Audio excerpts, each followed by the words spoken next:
JUJUTSU Kaisen, oh my god. I have no words. It is immaculate. If you're new here, I started watching anime for the first time basically at the start of this year. It would have been around August that I finished watching Attack on Titan. That was my first ever proper anime and I loved it. I got hooked. I'm gonna be getting a tattoo someday about it. My mate introduced me to JJK about 8 months ago, something along those lines. I watched the first season and I thought it was okay. I thought it was pretty cool. The characters were pretty cool. I liked the overall concept of it. Itadori eating the finger and all that stuff. You know, it was a pretty cool concept. You know, it was cool, but like I wasn't drawn in. I didn't really care too much. I was like, yeah, no, it was pretty cool. The animation was kind of sick, like, but that's all I really thought about it. And then I got told about the movie. And when I watched the movie and we see your boy Yuta and Rika, and we got to really see how much more powerful Gojo is than everybody else. We got to see him put some work on that guy from Africa. He made a laughing stock of that guy. The movie really made me more interested in the entire series as a whole, but those aren't what I'm talking about today. Although they were decent, they were cool, I wasn't fully grasped. I wasn't fully brought in until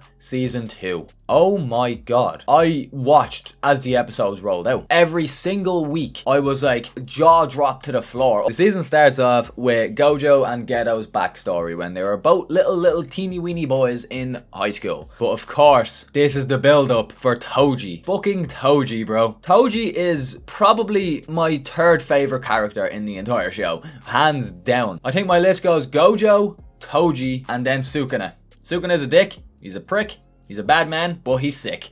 He is so cool. Like, when I was watching it for the first time and I see Gojo get impaled by a sword, I was shooketh. I was like, surely not. But Gojo got fucked. Like, fucked. He got his ass handed to him in that fight. And during that fight, when you get like the flashback to him watching Gojo as a kid, and Gojo turns to him and looks at him, and he's like, not in my entire life has anybody ever noticed me standing behind them. When I actually done a bit of research and I found out why he said that, man, it broke my heart. Like, it was so sad. I was like, oh yeah, he obviously means that because like he's such a sneaky assassin. He doesn't expect anyone to ever notice him standing behind them. But no, he meant that in general. Like, the Zenin clan just never acknowledged his existence, other than when they were beating him, of course, because he had no cursed energy. And I can't leave out how Gojo literally used his cursed technique blue, ran it in a circle around him, and Toji still survived. Like, if that doesn't prove to you that Toji's the GOAT, nothing will. Like, that whole fight was pretty cool, can't lie, when he like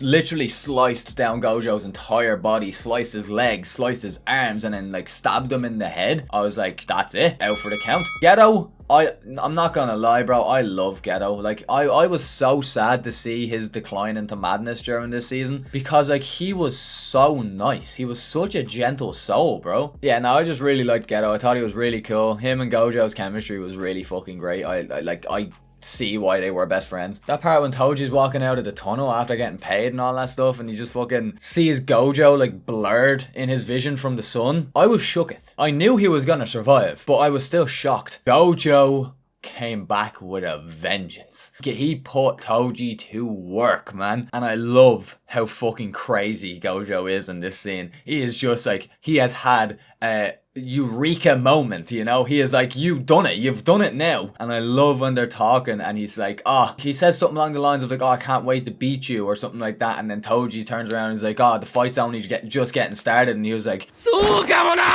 he made Toji look like a bitch, and my guy dies standing up. Huh? His muscles are so strong, they stay contracted in the afterlife. Like, that first few episodes were cool, but like nothing had me prepared. Nothing could have prepared me, in all fairness, for the actual emotional damage that was about to occur in the Shibuya arc. Why did nobody warn me? I could have at least used some sort of warning as to going into this season what I was going to be fucking like exposed to, you know? Man, Yuji, I felt so fucking bad for Yuji, man. Like, he got put through the ringer. And then not even that, the last episode, they say that his execution is going underway again. Has my guy not been through enough? After the fight with Chozo, where they both kicked the living shit out of each other, that was pretty cool. People were like, oh, Yuji's so shit, he wasn't even able to beat Chozo. Man, Chozo is fucking sick, okay? Like, Chozo is a good fucking fighter, bro. But I loved that fight in general because I liked it because it wasn't like one-sided. It wasn't like, oh, random power-up acquired and then he just destroys him, you know? It just was absolute carnage. Just both of them like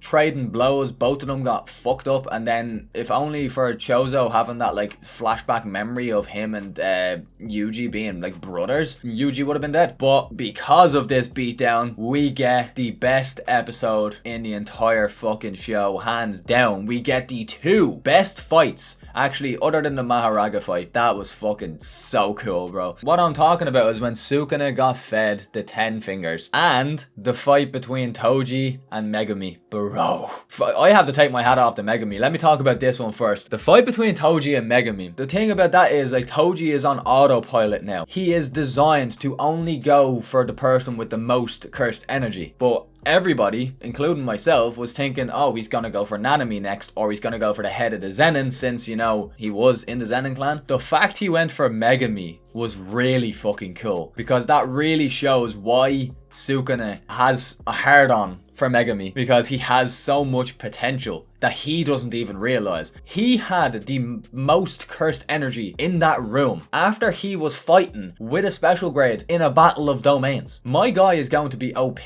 if he doesn't, you know, try to kill himself again.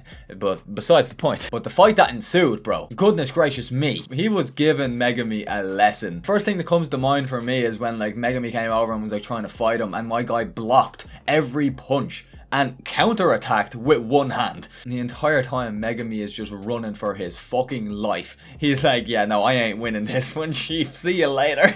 You had so many animes, man, where people are just like, oh, I can be him, you know, being like dumbasses. It's like, yeah, no, I could definitely be him, trying to be heroic, but they're actually being ticks. But nah, bro, Megumi actually has some sense. He was like, I'm not built like that, pal. See you later. Gone. But I have to take my hat off to Megumi, man. He held his own. Not in, like, you know, a fighting way, of course, because he's fucking fighting Toji, bro. He done well to avoid death during that. Like, I do not have many moments in animes or shows in general where my jaw like genuinely, like, unironically drops. But the scene where Megumi is fighting him in like the little like construction area, and he sends all of his bunnies in to fight him, and Toji just like stomps the fucking floor, all the debris comes up and he uses the debris as bullets by poking them. My guy fucking threw a truck at my man who was on top of a building. The fuck? He threw a fucking sewer grate while fucking Megumi was mid-air, and to be fair, somehow Megumi still dodged it. So cool. Such a cool fight, and I love the ending of it, man. I really do. It was so heartwarming. Hear him ask, what is your name? I teared up.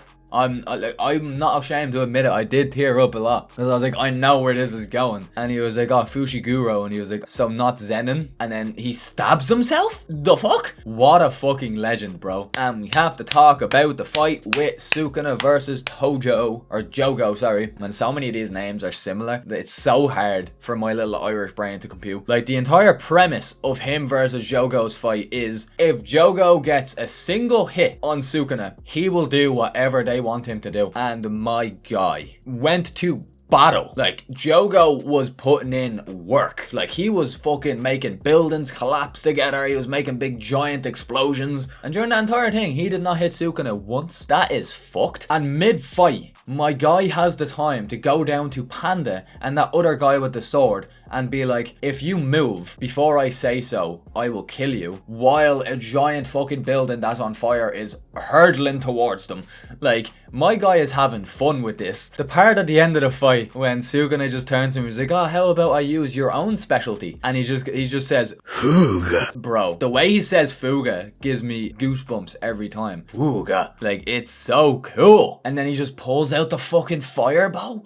Bro, I came. I just orgasmed. But those are like my favorite 2 fights in the entire show, minus my favorite fight in the entire show, which is Gojo versus them. Before he got sealed, holy shit, my guy is fucking elite. Like, they put him in a situation that he wasn't able to use any of his techniques. Wasn't even able to use his domain expansion because it would kill everyone there, and Gojo doesn't want to kill humans. They put him in that environment and he still clapped every single one of their cheeks without hesitation. And I love the turn. I love when he just like turns and has that big smile on his face just before jumping onto her head and ripping the fucking antlers out of her head. That was so fucking cool. And bro, by far the coldest fucking moment in the entire show is when they're all attacking Gojo at the same time. He has his infinite void around them, and then he just smirks and just starts walking towards Hanami. My guy is just smiling in this cursed spirit's face while crushing it against a wall. And then boom.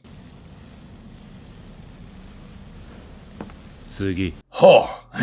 I have never felt so much testosterone flood through my body than I did after that fight, man. I felt like a man after seeing that. So cold. I cannot wait to see him versus Sukuna. That is going to be the fight to behold, because they're both going to need to go all fucking out on each other because they are both on equal playing field. So Mahito has always been a menace to society, but like season 2, he is even worse. His sole goal is to hurt as much as possible. He wants to cause him as much emotional damage as he possibly can. After Sukuna uses domain expansion and wipes out half, like the middle of Shibuya, kills countless people, gives Yuji back control, and then Yuji just sees all of these memories again. And to go from that to witnessing Nanami being transfigured and blown up, and then minutes later he witnesses Nobara get her face transfigured and exploded too. But like, my man was in the gutter. And then his brother Todo arrives out of the darkness to bring his brother back up into the light, and they whoop some fucking ass, bro. The coordination, that's the word. The coordination between these two is unbelievable, man. The whole fight with them was so cool. And then you see Mahito transfigure himself. He reaches his final form. His final form was actually elite. And the final black flash, man. The final black flash that he hit on Mahito. Too fucking cool. Too cool, bro. And then the whole wolf and the rabbit analogy. The wolf and the hare, I think it actually is. Where Yuji is now the wolf and he's just so cold with it, man. He's like, yeah, I'll admit it, Mahito. I am you. And then Mahito starts crying and throwing snowballs and shit at him. But yeah, I don't want to talk about every single moment in the entire season because I will be fucking here all day, bro. I could talk about this show non-stop if I wanted to. Would have liked the emotional warning on the front of it though, but it's fine. But yeah, anyway, folks, with that said, make sure to subscribe, leave a like if you enjoyed, leave a dislike if you didn't. Let me know what you thought of the video in the comments. Again, let me know any animes or any shows or whatever you would like me to make a video on. If you have a game you want me to play, put that in the comments too. I do gaming on this channel. But yeah, anyway, folks, I hope you had a great New Year. Yeah, with that said, it's been EXO. I'll talk to you all later.